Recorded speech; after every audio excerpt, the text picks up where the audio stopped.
No Filter, The Inside Story of Instagram, by Sarah Fryer. Picture this: hundreds of excited 20-somethings touching down on a private Bahamas island, hearts racing with anticipation. They'd shelled out thousands, sometimes tens of thousands, for tickets to what was supposed to be the most incredible weekend of their lives. Celebrity chefs preparing gourmet meals, world-famous musicians performing under the stars, supermodels lounging on perfect white sand beaches. This was the Fyre Festival, hyped as the most exclusive event of the decade. And the secret weapon that sold this dream to the world? Instagram. The organizers paid some of the planet's most famous influencers massive amounts of money. In one case, $250,000 for a single post to promote this festival. These influencers posted one simple orange tile, and suddenly everyone wanted in. It looked like absolute paradise, the ultimate expression of living your best life.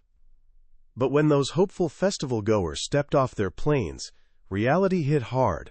No luxury villas, just disaster relief tents. The gourmet food turned out to be a sad slice of cheese, slapped on bread in a styrofoam container.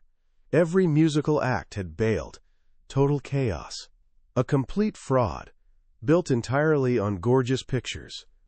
This single disaster, which became a cultural phenomenon, global punchline, and the subject of multiple documentaries, reveals everything about the power of the app we're exploring today. We're diving into the extraordinary book No Filter, The Inside Story of Instagram, by brilliant tech reporter Sarah Fryer. This isn't just another tech company story. Fryer spent years conducting hundreds of interviews with employees, executives, competitors, and even the founders themselves to uncover the definitive account of how a simple photo-sharing app changed everything. Instagram became the ultimate measure of cultural relevance, a celebrity-making machine unlike anything we'd ever seen, and the engine powering a multi-billion-dollar influencer industry. It's reshaped everything from fashion and travel to our very definitions of beauty and success. Over the next several minutes, I'm taking you through this incredible narrative. You'll discover how two young founders, driven by a love for art and simplicity, created something truly magical. You'll witness the secret, high-stakes negotiations behind a shocking $1 billion sale to Facebook. And most importantly, you'll understand the deep, often hidden tensions between art and commerce, creativity and data, that defined Instagram's soul and ultimately drove its founders to walk away from their creation. This is more than the story of an app. It's the story of the last decade. It's the story of how our world came to be seen, quite literally through a filtered lens. Our story doesn't start in some futuristic Silicon Valley office. It starts in Florence, Italy. A young Stanford student named Kevin Systrom is studying photography. He's thoughtful, curious, 6'5", with a passion for art, vintage bourbon, and beautifully crafted things. He'd saved up for an expensive, high-quality camera to capture the Renaissance city's beauty. He was chasing perfection, but his professor had different plans. He took away Systrom's fancy camera and handed him a cheap plastic toy called a Holga. It only took blurry, square, black and white photos. The professor's lesson was simple, but it would change Systrom's entire trajectory. You have to learn to love imperfection, he said. A better tool doesn't automatically create better art. That idea, that creative constraints could transform something imperfect into something beautiful, buried itself deep in Systrom's mind. Around the same time, back in California, Systrom had an interesting encounter with another young guy on the verge of changing the world. He met Mark Zuckerberg at a party. Zuckerberg, who was building a small college network called the Facebook.com, tried convincing Systrom to drop out of Stanford and join him. He wanted Systrom to build a photo feature for the site, but the meeting ended awkwardly when Zuckerberg's credit card got declined at lunch. Systrom politely declined the offer, choosing to finish his education and study abroad. He'd just missed his first chance to join a revolution. He would miss a second. During an internship at a podcasting company called Audio, Systrom became close friends with a quiet, artistic engineer with a nose ring named Jack Dorsey. The two bonded over great coffee and photography. Shortly after, Dorsey and his colleagues would pivot Audio into a new company, a text-based service called TWTTR. Systrom thought they were absolutely crazy. He couldn't imagine anyone using it. Two of the next decade's biggest companies tried recruiting him, and both times he walked away. But these experiences taught him something invaluable.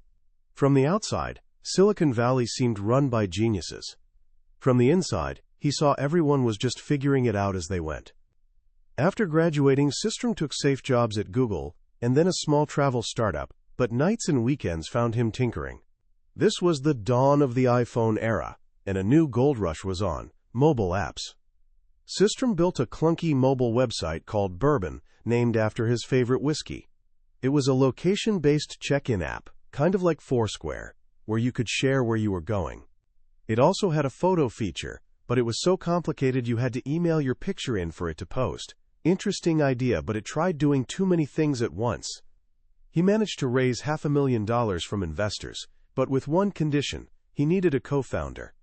That's when he teamed up with Mike Krieger, a brilliant and kind-hearted Brazilian engineer he knew from Stanford.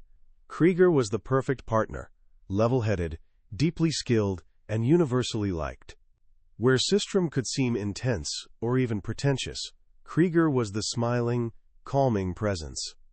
The two worked out of a rickety co-working space on a San Francisco pier, surrounded by seagull sounds and other struggling startups. But Bourbon wasn't catching on. Too complicated. People didn't know what to do with it.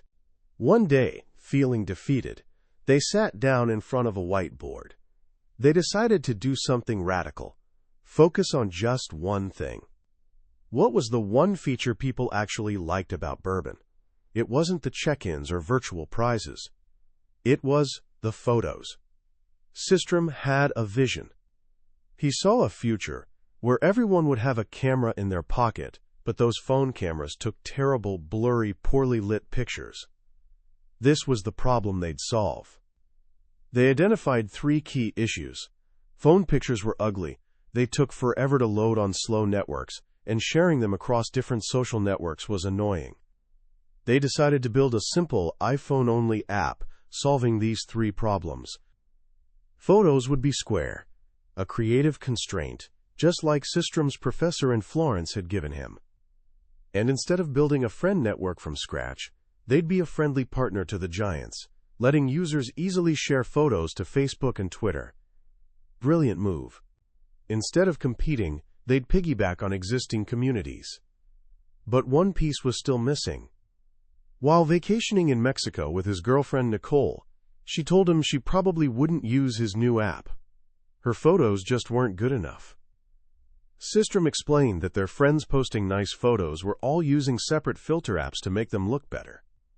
"Well," she said, "you guys should probably have filters too."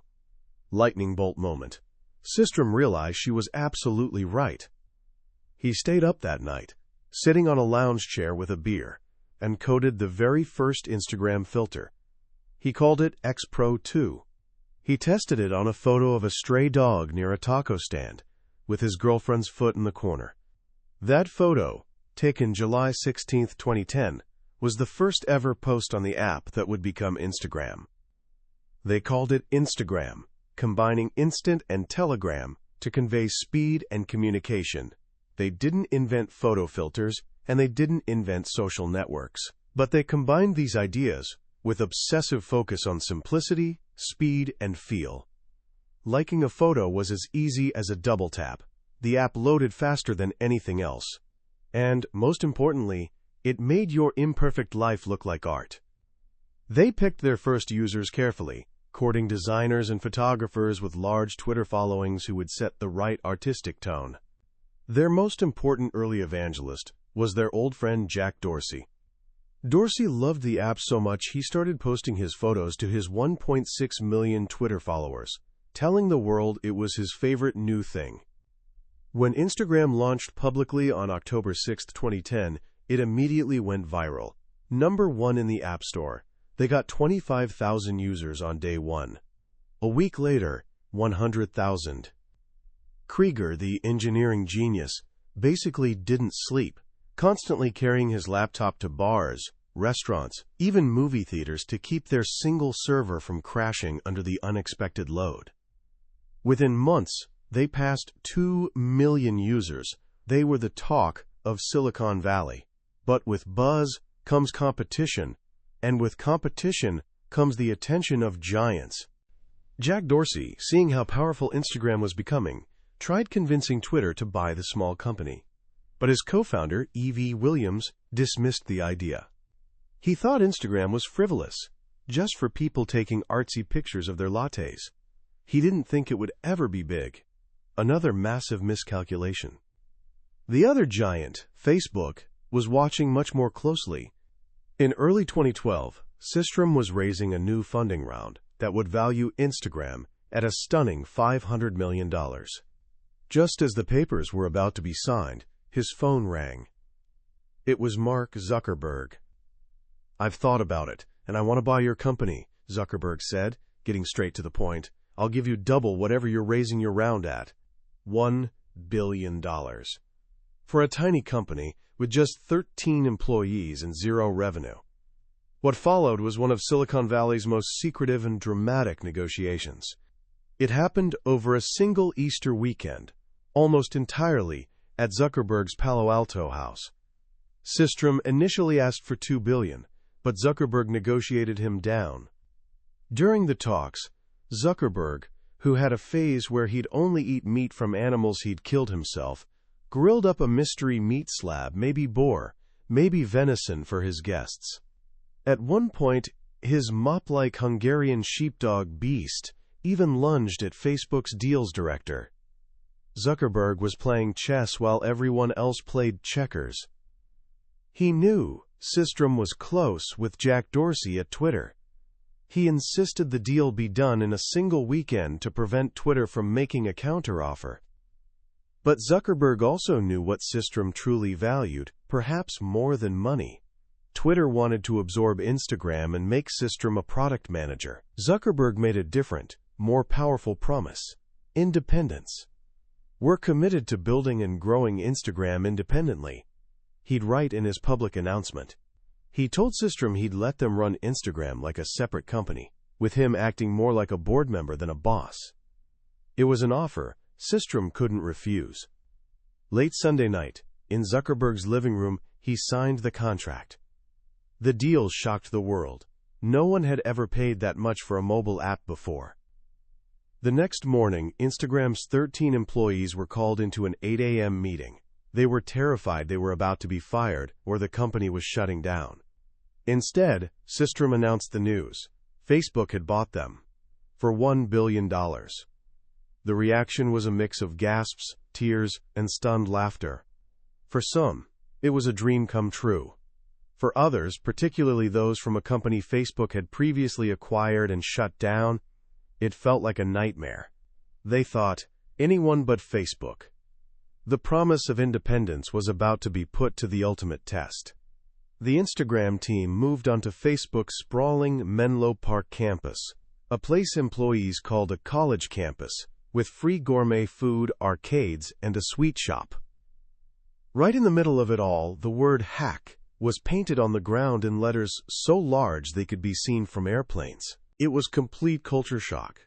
Facebook's motto was, "Move fast and break things."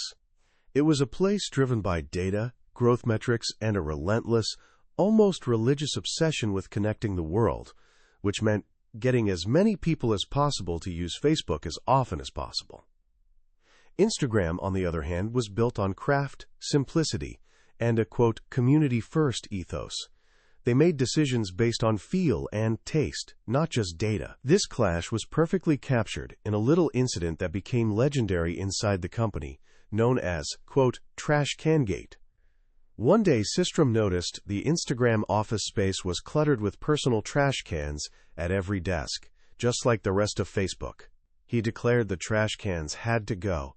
They were ugly and messy. Instead, everyone would use centralized bins. To Facebook veterans, this was peak absurdity. They were trying to beat competitors, and the Instagram founder was worried about trash cans. But to Systrom, the environment had to reflect the product's values: clean, simple, and thoughtfully designed. This small battle was a metaphor for the larger war for Instagram's soul that would play out over the next 6 years. Systrom and Krieger fought to keep Instagram feeling special. They resisted Facebook's aggressive growth tactics, like sending excessive notifications. They built a partnerships team led by a man named Charles Porch, whose mission was personally courting the world's biggest celebrities, fashion designers, and even the Pope, teaching them how to use Instagram in an authentic, behind-the-scenes way. This human touch was completely alien to Facebook, which solved every problem with algorithms and scaled systems. But it worked. Instagram became the cultural destination. It wasn't just a place for your friends. It was a window into the lives of the most famous and interesting people on the planet. And it wasn't just for the already famous. Instagram began creating its own celebrities. Through its suggested user list, the company's community team would handpick everyday photographers, artisans, and chefs, and instantly grant them massive audiences. An account for a funny-looking dog named Tuna went from a few thousand followers to tens of thousands overnight after being featured on the Instagram blog, eventually allowing its owner to quit her job and manage her dog's career full-time. This was the birth of the influencer economy. An entire industry sprouted up, built on the currency of followers and likes.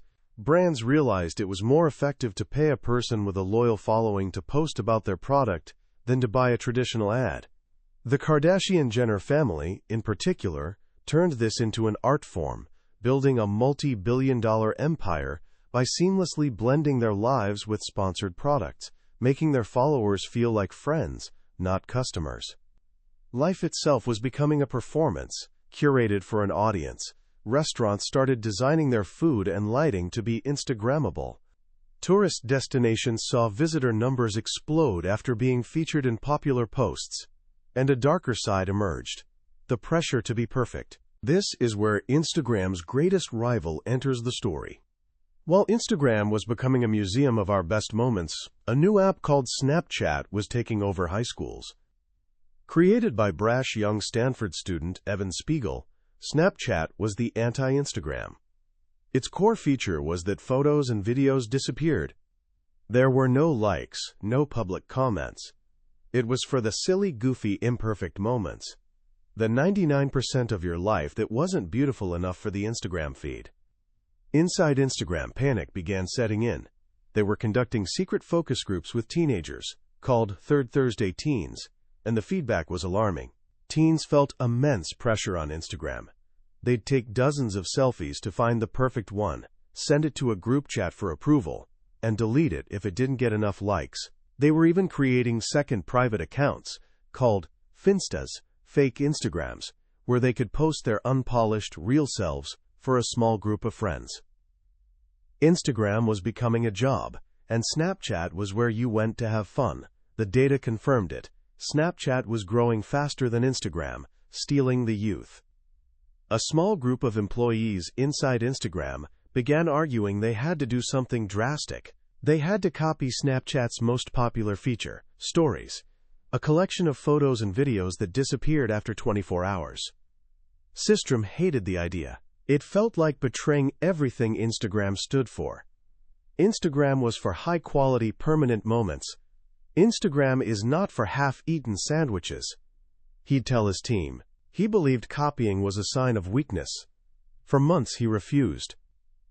But the data was undeniable, and the pressure from Zuckerberg, who'd already tried and failed to buy Snapchat for $3 billion, was immense. Then came the 2016 Oscars. While Instagram had painstakingly set up a beautiful portrait studio, they watched as all the A-list celebrities backstage were having fun posting goofy, ephemeral videos to Snapchat. It was the tipping point. Systrom gathered his executives. He drew a mock-up of the Instagram app with little circles at the top. They were going to build their own version of Stories. In August 2016, Instagram launched Instagram Stories to all 500 million of its users at once. When asked about the blatant copying, Systrom was brutally honest. "They deserve all the credit," he said of Snapchat. "This is about a format, and how you take it to a network and put your own spin on it." It was one of tech history's most ruthless and effective moves. Instagram had the one thing Snapchat didn't: a massive, global user base. While Snapchat was quirky and confusing, Instagram Stories was polished and easy to use. It took off immediately in countries where Snapchat was weak, and slowly but surely, it began stealing Snapchat's momentum everywhere else. Within a year, more people were using Instagram Stories every day than were using all of Snapchat. Instagram hadn't just copied its rival, it had kneecapped it. This victory should have been Instagram's crowning achievement. They'd beaten their biggest threat and were on a clear path to 1 billion users. But their success came at a cost. Back at Facebook headquarters, Mark Zuckerberg was looking at the data, and he was growing concerned. Facebook's own growth was slowing down. People weren't sharing as many personal moments on the Big Blue app anymore, and Instagram's explosive success with Stories was starting to look less like a win for the parent company, and more like a threat. He began using a word that sent a chill through the Instagram team: cannibalization. Was Instagram's growth coming at Facebook's expense? Every minute a user spent on Instagram was a minute they weren't spending on Facebook, where the advertising machine was most mature. The original promise of independence began to fray. Zuckerberg started asking for more family bridges, integrations that would push Instagram users back to Facebook. He asked Systrom to build a prominent link to Facebook inside the Instagram app, while simultaneously removing the link to Instagram from the Facebook app.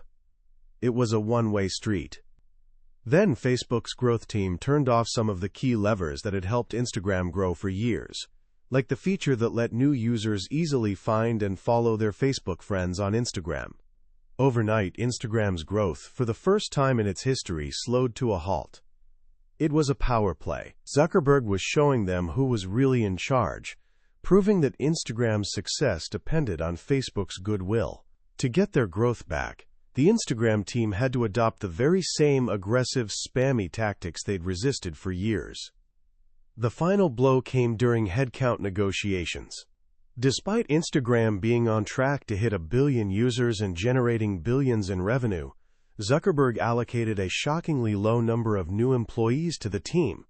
He was starving them of the resources they needed to manage their massive scale and tackle growing problems like bullying and illegal drug sales on the platform. He was prioritizing the struggling Facebook app over his thriving acquisition. For Systrom and Krieger, this was the end of the line. The implicit deal they'd made with Zuckerberg 6 years earlier in his living room had been broken. They'd delivered a thriving, world-changing product, but in return, their autonomy was being stripped away. The joy was gone. In September 2018, just months after celebrating their 1 billionth user, Kevin Systrom and Mike Krieger announced their resignation. In a quiet, dignified blog post, they said they were leaving to explore our curiosity and creativity again. Hidden in the bland corporate language was a powerful final statement. They never once mentioned Mark Zuckerberg by name. The two artists who'd created a global phenomenon walked away, leaving their creation in the hands of the empire that had bought it. The filter had finally been removed, revealing the unvarnished reality of power and control that lies at the heart of Silicon Valley. The story of Instagram, as told in No Filter, is so much more than a business case study. It's a modern epic about the collision of art and data, creativity and commerce, authenticity and performance. It's a story that holds up a mirror to our own lives and asks some profound questions. What I find most powerful about this narrative is the central tension Kevin Systrom and Mike Krieger lived with every single day.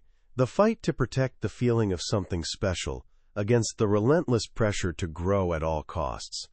They started with a simple, elegant idea: make mobile photos beautiful. They built a community around craft and discovery. But as the app scaled to 1 billion people, that original, intimate feeling became harder and harder to maintain.